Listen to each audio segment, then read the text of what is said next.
Right? And in the studio here today, I have an extraordinary spoken word artist and poet, el-fance. So, el-fance, you're welcome. I need you to tell us. You say you believe in the youth, but your administration is run by old men. You said if elected, you will reduce the price of fuel to 45 naira per liter. But after you were elected, you increased the price to 145 naira per liter to make life more difficult for Nigerians. That's not enough. You promised to increase the value of our currency for 1 naira to be exchanged for $1.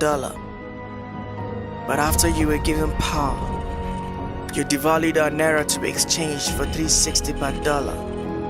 You promised to give us capital to start new businesses but didn't.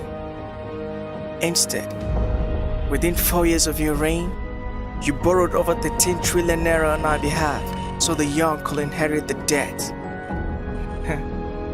And for your priorities, you said security is one of it.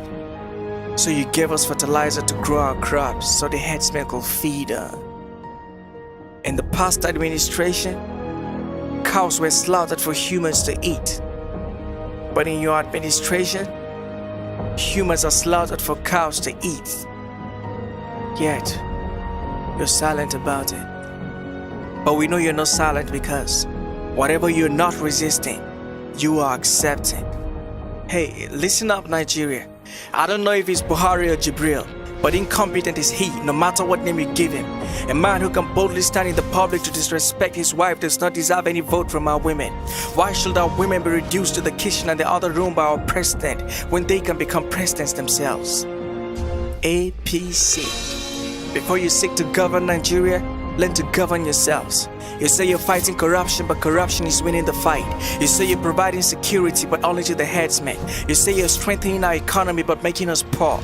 Wake up, Nigeria. APC is a nightmare. A candidate as incompetent as Buhari is a disaster to our country, and we must not give our country into the hands of a disaster again. This is a call to every Nigerian, to the Christian and the Muslim, to the teacher and the preacher, to the musician and politician. We must come together as a nation to take APC out of power, or we'll perish together as a nation.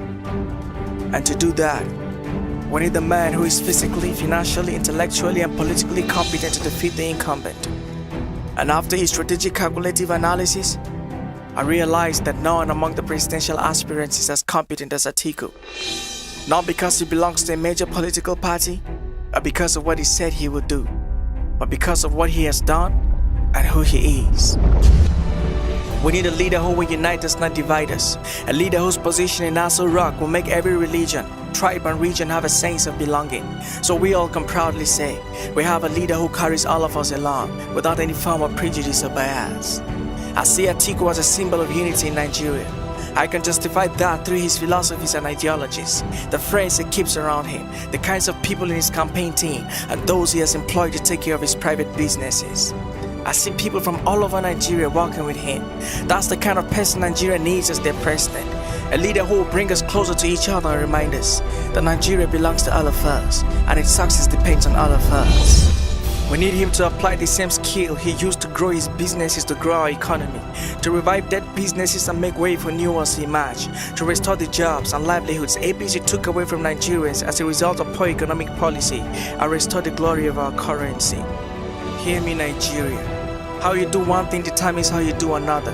If Atiku can manage his private funds successfully, he can manage our public funds successfully. To restore a crippled economy like ours, we need a president who has a business mindset, and Atiku has the right mindset we need to give life to our economy again. And for security, no presidential aspirant is better off qualified to address our current security problem than the man who came from a region where security has been threatened more than any other region in Nigeria, with Boko Haram killing people on the left and the herdsmen killing more people on the right.